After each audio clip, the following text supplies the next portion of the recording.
Why do we keep telling people how to live their lives? Why do we have that silent judgment about, oh, what you should do, what you should not do? This is unhealthy, that is healthier. You should do this, do that twice a week. Why do we try to fix it? Anyway, hi guys, welcome back to my channel, Low Budget Wisdom. I'm Marcus, and today we're going to discuss actually. It's not me trying to lecture or giving wisdom when I know I'm not perfect, and I am working my ass off to improve myself and to become a better person, to give back to the world, to my family, to my friends. I'm trying my best as well. I'm not saying I'm perfect, but I'm sharing from my own personal perspective about what I have learned about how to live life and all. You can have your own perspectives and maybe take on some of mine. You may disagree or agree, but anyway, the topic is we're going to discuss about why do we judge so much, knowing full damn well that we do not have our shit together, knowing damn full well that we are not perfect beings. So who are we to tell another person yo, you shouldn't drink after work every day. Alcohol is bad for you. Who does not know that alcohol is bad for your health?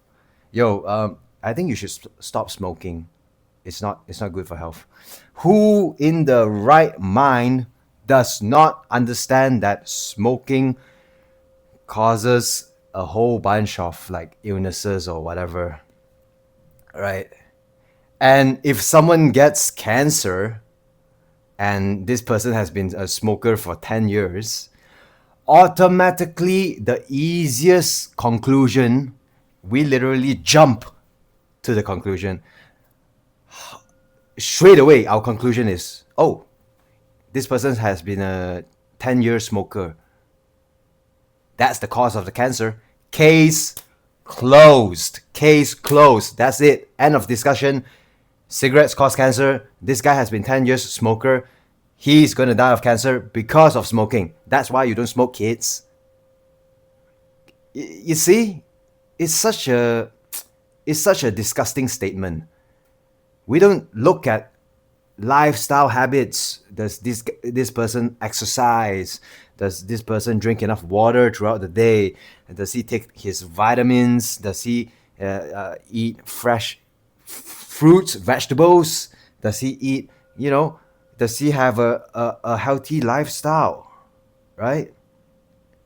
Of course, we don't look at the stories of this Japanese woman or Italian man who lives to be 110 years old and has been a smoker for the past 50 years. We don't look at that because who cares? Who cares? This guy is living a miracle. We don't study their lifestyles. Living to 115 years old, oldest person in the world.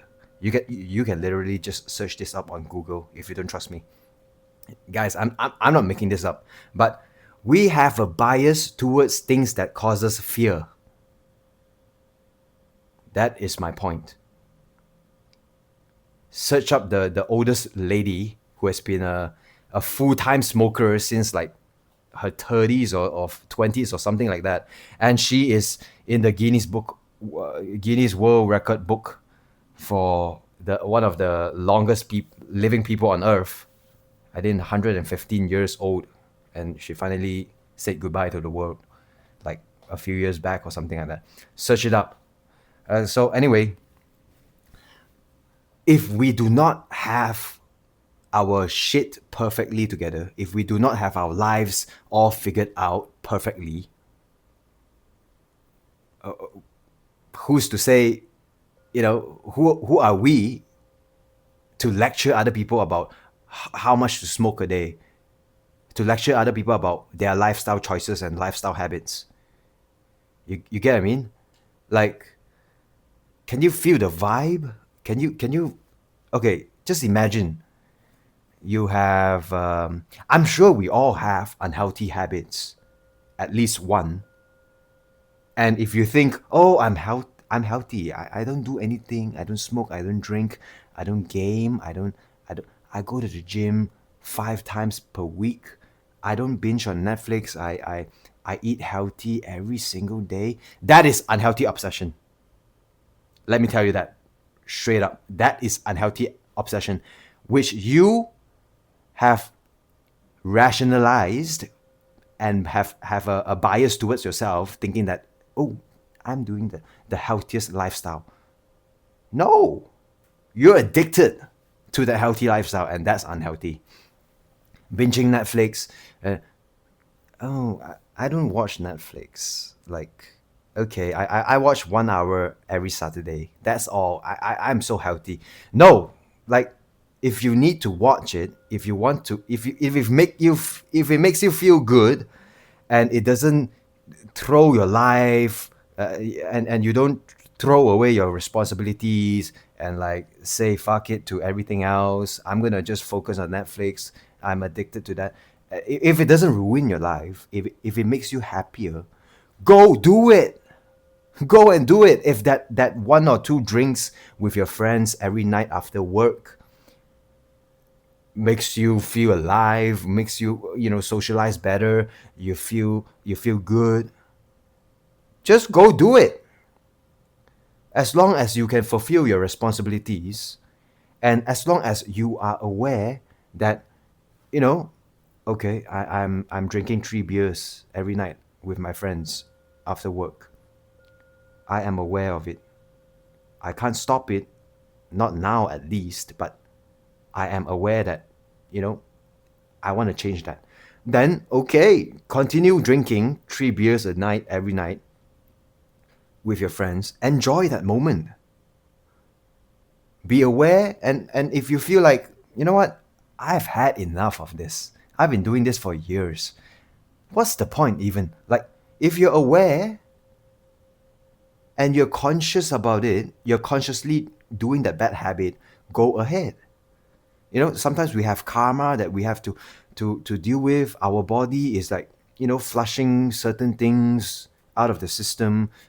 We are trying to learn how to handle addictions. It can be many things. And cigarettes are not the only cause of cancer. Cigarettes are not the only cause of blood clot in your brain, or like some kind of like cholesterol. Just because you read somewhere on a random post on the internet saying that studies show that 97% of cigarette smokers die of cancer, just because you read it somewhere from some journal, from some scientists from across the world that just decided to do this trial, doesn't mean it's 100% true, even if it is fact checked, even if it is published by a well-known university in the world. Doesn't mean it's 100% factual. Doesn't mean you have to believe it. Right? How sure are you? Unless you tried it, unless you have experienced it. And if you don't want to smoke or drink, or if you don't want to, if you don't resonate with certain bad habits that another person is doing, you don't have to do that. You can remove yourself from these people. And if you are friends with people like this and you still do not want to smoke or drink, or as an example, then don't. Nobody's forcing it down your throat, right? And if you're succumbing to peer pressure, then it's your fault. You don't remove yourself. You don't know how to say no. It's our fault for not being able to reject someone because of peer pressure. And even if you succumb to peer pressure and you take up that addiction, now you have experience. Now you understand what addiction feels like. And then maybe you stop judging so much. Right? We should not focus so much about what other people are doing. It doesn't matter. It doesn't matter. I know sometimes if family members or people that we deeply care about are doing some habits that we think that are detrimental to their health, of course we sometimes come from a place of, caring. We care about the people. We care about our close friends and relatives. And of course it comes from a good place. But we should not shame and guilt them. We sometimes unconsciously shame and guilt people. You're like, please, please stop smoking. It's not good for your health. Damn well, it's not good for your health. They know that. They do understand that. They're not dumb. We shouldn't think that people are dumb. Come on, guys. We shouldn't go there and like, oh, you're a smoker. Oh,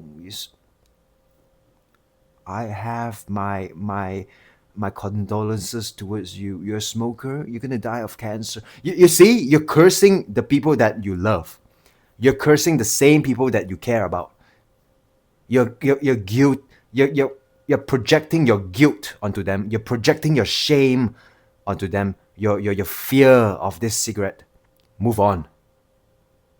Let's bring the focus back to ourselves and see what we can improve in our lives. We got to be more selfish. We got to care about ourselves more than what other people are doing. If they have to go through that, let them go through that.